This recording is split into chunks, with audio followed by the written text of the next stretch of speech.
Kjære alle sammen. Her vi på ved Utenriksdepartementet. Vi har her på vegne av Utenriksdepartementet, seksjon for Afrika, rådgiver Veslemøy Lotte Salvesen, som kommer til å høre vår appell og ta videre til det måtte gå. Så først ber jeg alle ledere fra Oromo-foreninger i Norge å komme fram. Og ledere fra Oromo-forening i Oslo, Hordaland, Rogaland, Haugesund, Trøndelag, Bodø, Hedland og Oppland, og fra Tromsø. Og videre ber jeg Lencho til å komme frem og lese opp appellbrevet. Takk.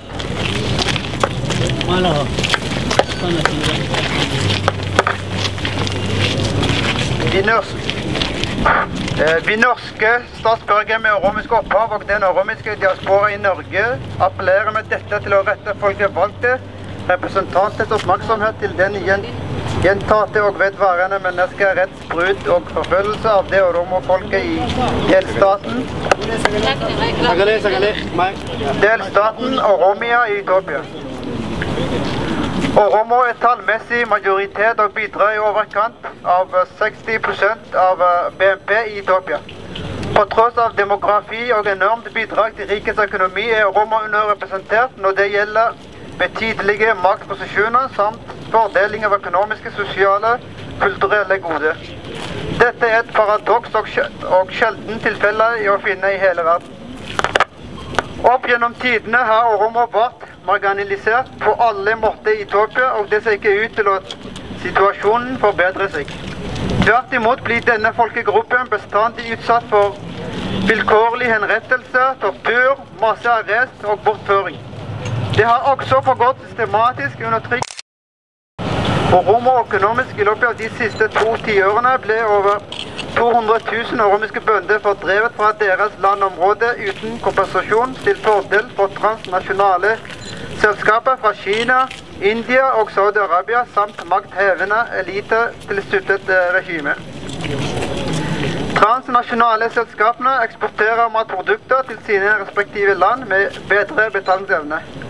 Dette sier seg selv at matjord som er konfiskert fra bøndene bidro ikke til økt matforsyning i landet. Tvert imot har den feilslåtte sosialpolitikk utsatt 18 millioner borgere til akutt matmangel og hungernød.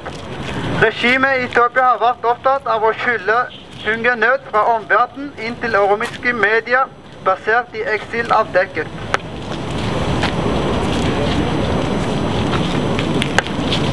Den negative utvikling av sosiopolitiske forhold i Oromia den siste tiden fra vondt til verre har utløst misnøye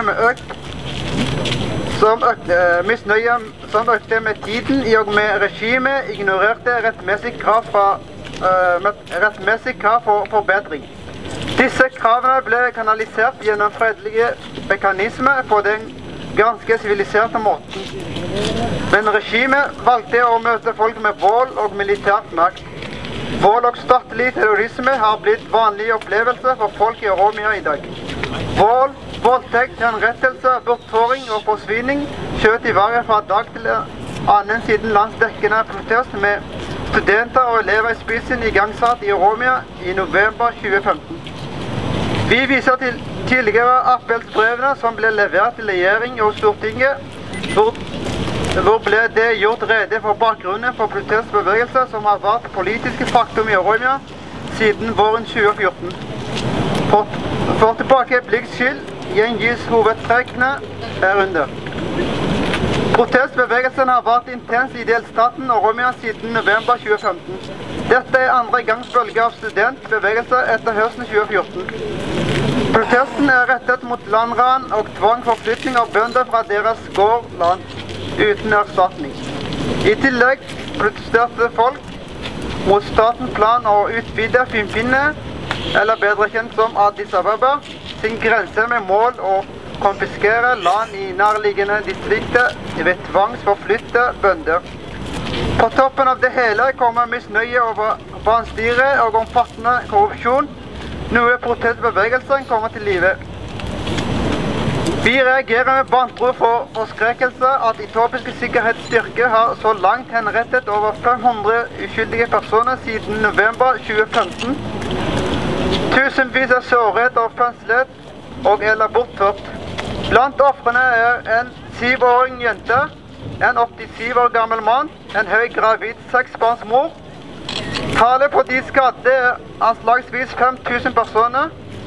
Tallet på de fengslene er over 40 000 mennesker hittil. Denne grov volden er fortsettelsen av statlige vold mot Oromo i 2014, der regimets sikkerhetsstyrke brutalt drepte omlag 78 studenter. Vi er meget bekymret over art og omfang av menneskerettsbrudd som herjer i Oromia. Oromo er nå overrepresentert i etiopiske fengsler, hvor oromiske samvittighetsfanger utgjør over 90% av de innsatte. Blant de tusenvis oromiske politiske fanger er Bekele Garba, som er nestleder i Oromo Federalistkongress, som nettopp sonet 4 års fengsel før han ble buret inn igjen uten grunn.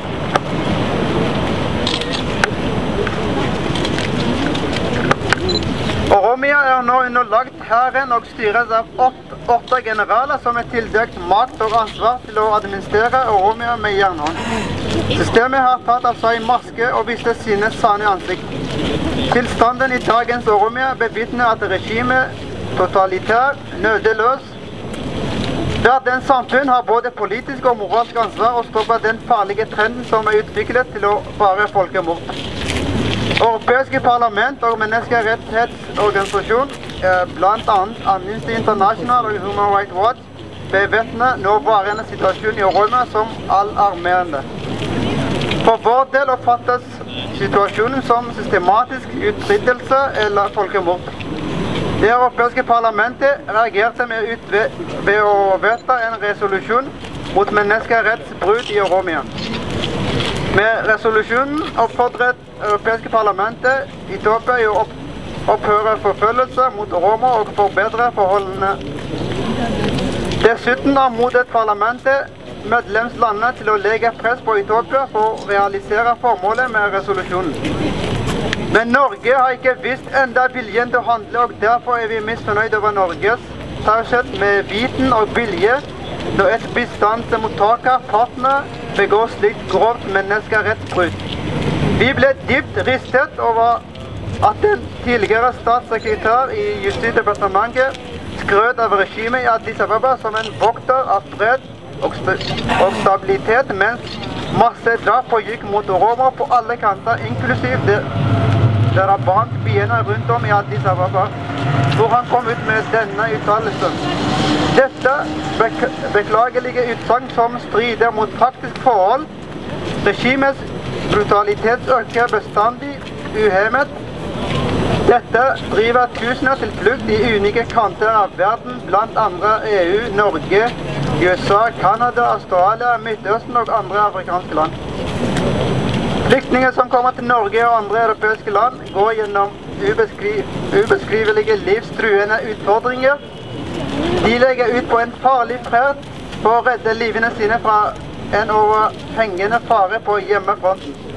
Etter ankomsten til Norge bruker Oromo Exil-miljøet sine krefter og tid til å bidra til at situasjonen i Etiopia forbedrer seg. Dette liker regimet dårlig og betegner eksilaktiviteter som fiendtlig handling. Oromo er utsatt folkegruppe. Regimet likestiller å være Oromo med å være anti-styresett uansett. Derfor blir Oromo behandlet på ondskapsfull måte. På nåværende tidspunkt er regimet ekstra fiendtlig mot Oromo generelt og diaspora partikulært. Vi stiller derfor kritiske over en returavtale som Norge inngikk med regimet i Etiopia.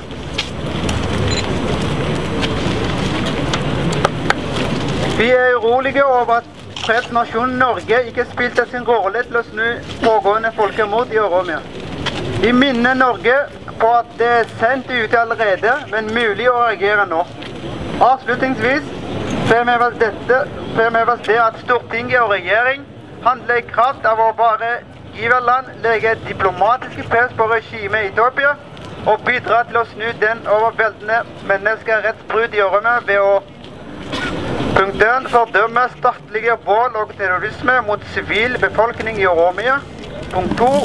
Medvirke slik at gransking av massedrap, bortføring, tortur, forsvinning gjennomføres av uavhengig internasjonale organ for å avdekke kriminalitet og stille de ansvarlige politikere og sikkerhetsstyrker til folkeretten.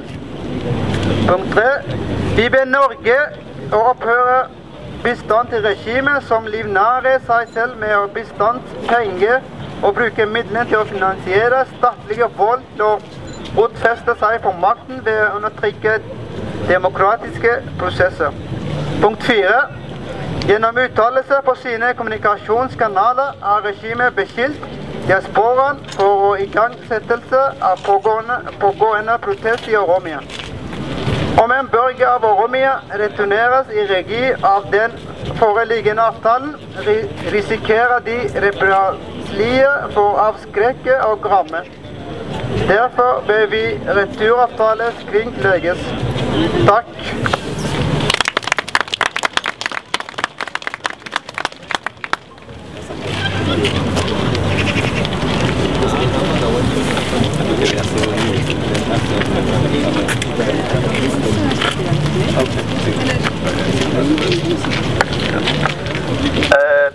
Tusen takk at du fikk tid å ta imot høre på vår appell og ta imot den. Vesle Moi, du er her til å ta imot appellbrevet på vegne av det kongelige utenriksdepartementet. Du ser disse bilder her. Dette er det som foregår i dag i Oromia. Det er ikke noe bilde vi har dirket opp. Det er det som i realiteten våre folk opplever hjemme. Når det gjelder Norges verdi og når det gjelder menneskerettigheter, Norge har jo veldig tett samarbeid